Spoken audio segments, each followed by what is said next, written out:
गिल साहब से वो जो सवाल पूछ रहे हैं जी। वो सवाल सारे इमरान खान के बारे में हैं। वो ये पूछ रहे हैं कि आपको किसने सिखाया पढ़ाया, आपने किससे मुलाकात की, क्या उसने कहा क्या उसने कहा। तो खान साहब को ये फ़िक्र है कि एक तरफ तो उनका वो फंस रहे हैं हर जगह पे, अब डिस्क्वालिफिकेशन भी शुरू हुई है, ये भी शुरू हुआ है। अगर इस केस में वो खान साहब जो है या गिल साहब अप्रूवर बन जाते हैं, वादा माफ गवाह बन जाते हैं, उनके खिलाफ गवाही दे देते हैं कि ये तो मुझे इमरान खान ने कहा था कि करो। हमारी तारीख़ में वादा माफ गवाह का बहुत इम्पोर्टेंट रोल रहा है, बहुत इम्पोर्टेंट रोल रहा है। और ये शुरू हुआ था जुल्फ़िकार अली भुट्टो साहब के केस में।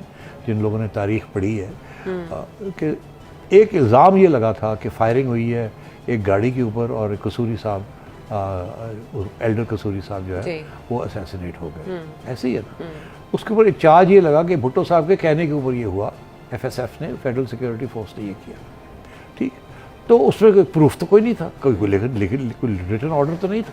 ठीक है। क्या हुआ उस वक्त के जो FSF के जो हेड थे जी, महमूद साहब, he was the head of DG FSF। तो उन्होंने फिर उन्होंने कहा जी कि आपको जो भुट्टो साहब ने ऑर्डर दिया था कि, अब उन्होंने सच बोला या झूठ बोला, ऑर्डर क्या था और उन्होंने क्या कहा, उन्होंने अपनी जान बचाई और अप्रूवर बन गए, वादा माफ हुआ बन गए। उनकी एक बंदे की टेस्टिमनी के ऊपर, कोई साथ उसके और कोई टेस्टिमनी नहीं थी, एक बंदे की जुबान के ऊपर जिसका अपना फायदा था उसके अंदर।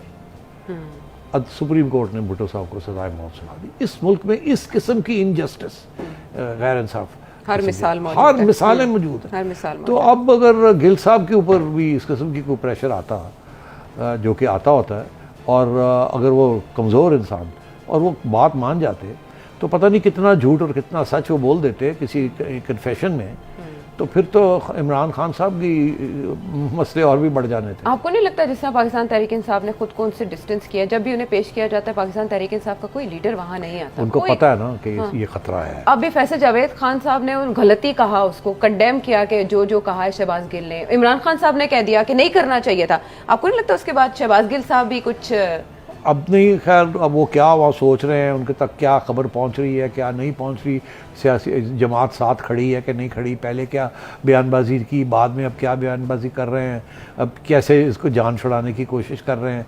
मेरा ख्याल है उनकी जान छुड़ाने की कोशिश, दो रीज़न्स हैं उसके लिए, दो वजह। एक तो ये कि वो इमरान खान साहब एक सिग्नल देना चाहते हैं अपने लोगों को कि तकड़े रहो, अगर तो को पकड़ के भी ले जाते हैं तो मैं पूरी जद्दोजहद करूँगा तुम्हें निकालने के लिए। ये किन की तरफ ये इशारा है? ये उन 11 लोगों की तरफ इनिशियली इशारा है जिनके ऊपर अब केसेस बनने जा रहे हैं, क्योंकि उन्होंने फॉरेन फंडिंग पैसे लिए और उसका हिसाब नहीं दिया और ये भी नहीं पता कहाँ गए कहाँ नहीं गए, जिसमें स्पीकर ऑफ नेशनल असेंबली और डिप्टी स्पीकर दोनों का नाम आया है, और लोगों के नाम भी आए हैं, मगर इनका नाम आया है जी। और उनको FIA ने ऑलरेडी नोटिस इशू कर दिया। इमरान खान साहब ने उनको जवाब दे दिया कि मैं मजाज नहीं हूँ, आपको मैं ये डिटेल्स दूँ। आपको लगता है इसके बाद अरेस्ट हो सकते हैं वो, अगर वो फॉलो नहीं करते? मैं जो कह रहा था ना, वो ये कह रहा था कि एक रीज़न तो ये है कि उनको पक्का किया जा रहा है कि तुम फिक्र ना करो, तुम्हें अगर पकड़ के भी ले गए तो मैं तुम्हारे पीछे खड़ा हूँ। अच्छा, एक तो ये, दूसरा ये कि उनको फिक्र है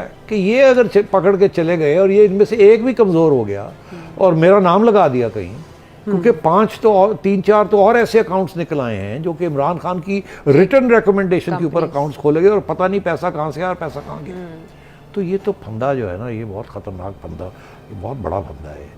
अब तो इसलिए इमरान खान साहब को अब लड़ाई करनी पड़ रही है कि मैं अपने बंदे को बचाऊं, पार्टली अपने आप को बचाने के लिए, एक्चुअली 100% अपने आप को बचाने के लिए, मगर अगर आप चैरिटेबल होंगे, नहीं अपना पार्टी वाले हैं उनको बचाना है, तो चले आप सोच लें, मगर जो रियल रीज़न है वो ये है कि सूरी साहब को और असद कैसर साहब को और दीगर को ये क्या कहा जा रहा है कि डोंट वरी, मैं लड़ रहा हूँ और ये FIA को भी के खिलाफ लड़ रहा हूँ, आप तकड़े रहें, और अगर खुदा न ख्वास्ता आपको पकड़ के भी ले जाते हैं तो तकड़े रहिएगा, मैं फिर भी आपके लिए लड़ाई करूंगा, कोशिश करूंगा आपको निकालने की। अच्छा। वादा माफ गवाह ना बनिएगा, भागने की कोशिश ना कीजिएगा, नहीं तो और गले हमारे गले ये पात पड़ जाएगी। ये सारा फलसफा है खान साहब जो बता रहे हैं कि आने वाले दिनों में सबसे पहले तो ये कि जी अब फंदा आएगा जी, केसेस बनेंगे, सख्ती होगी जी।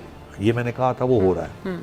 अब क्या केसेस बनने के बाद क्या गिरफ्तारी भी हो सकती है कि नहीं, ये बहुत सी बातें हैं अभी, जो खान साहब अगर कुछ बात मान जाएं जो कि हम सब समझते हैं कि जमहूरियत के लिए बड़ा अच्छा है कि पार्लियामेंट बहाल हो जाए, सारे लोग वहाँ बैठ के अच्छे इक़दाम करें, और ये जो सारे गलत फ़ैसले हुए हैं, ज़्यादतियाँ जो हुई हैं और जो आपने ख़ुद की हैं या जो आप पे ठोसी गई हैं, ये सब ख़त्म हो और सिलसिला जमहूरियत का फिर चल पड़े। अगर तो ऐसे खान साहब तैयार हो जाते हैं इसके लिए तो फिर तो नहीं, सिट साहब पंजाब के हद तक तो ऐसा नहीं दिखाई दे रहा है। शहबाज गिल साहब के एपिसोड हो या 25 मई के वाकयात के ऊपर जो अरेस्ट उन्होंने जो प्लान किया, फवाद चौधरी साहब जो बार बार कह रहे हैं कि हमने नाम नोट करके रखे हैं और 25 मई को जिसने जो किया उसके खिलाफ कार्रवाई की जाएगी। फिर वज़ीर दाखिला पंजाब ये कह रहे हैं कि बनी गाला में अगर कोई कार्रवाई की जाती है तो उसका रिएक्शन आएगा, क्योंकि एक खदशा जाहिर किया जा रहा है शहबाज गिल साहब का जो ड्राइवर जिसको ढूंढा जा रहा है, मोबाइल शायद उसके पास है, तो वो वहाँ छुपे हो सकते हैं। तो वफाकी हुकूमत कोई ऐसा प्लान कर सकती है। पंजाब की हद तक तो पाकिस्तान तहरीक इंसाफ रेजिस्ट करेगी। हाँ, बट पंजाब क्या रेजिस्ट करेगी किस चीज़ को? ये सारे केसेस फेडरल गवर्नमेंट बनाएगी, फेडरल गवर्नमेंट के दायरे बनाएंगे तो पंजाब गवर्नमेंट क्या करेगी? वज़ीर दाखिला पंजाब अब क्या वो इस्लामाबाद छोड़ के वापस केपी में जाके बैठ जाएंगे या पंजाब में आके बैठ जाएंगे खान साहब अरेस्ट अवॉइड करने के लिए, या बुलावे जो आ रहे हैं अब कहीं जाएंगे? तो बात ये है, ये कब तक ये चलाएंगे ये ड्रामा? किसी न किसी स्टेज पे वही बात आएगी ना, रेंजर्स आ गए। अच्छा, तो सर ये ऐसे लग रहा है जैसे पंजाब तो totally run by Imran Khan साहब, परवेज इलाही साहब तो नहीं। तो वो परवेज इलाही साहब क्या करें इस वक्त? तो जिस दिन इमरान खान साहब पुल आउट करते हैं तो परवेज इलाही गिर जाएगा। मगर अब मैं आपको एक और बात कहने वाला हूँ कि ये पंजाब हुकूमत जो है ना, ये ना समझें कि ये परमानेंटली हुकूमत आ गई है और यही रहेगी। ये भी आप मेरी पेशेंट को ही नोट कर लें कि अगर खान साहब मिसबिहेव करेंगे और इंस्टेबिलिटी क्रिएट करेंगे और मुल्क को नुकसान देंगे जिस तरीके से अब हो रहा है, ठीक, तो फिर ये गवर्नमेंट भी छुट्टी हो जाएगी इस गवर्नमेंट की। अच्छा, अब मेरे से मत पूछिए वो कैसे होगी, बड़ी आसानी के साथ कानूनी तौर पे होगी। अगर होगी, जाहिर है कानून के साथ सब कुछ होता है यहाँ, ठीक है ना। YouTube पर गूगली न्यूज देखने के लिए youtube.com की सर्च बार में गूगली न्यूज टीवी टाइप करें। गूगली न्यूज के पेज पर सुर्ख रंग के सब्सक्रिप्शन वाले बटन पर क्लिक करना ना भूलिए। YouTube पेज पर अपलोड होने वाली वीडियोस से बाखबर रहने के लिए बेल आइकन पर क्लिक कीजिए। आपको हर नई वीडियो के बारे में नोटिफिकेशन मौसूल हो जाएगा।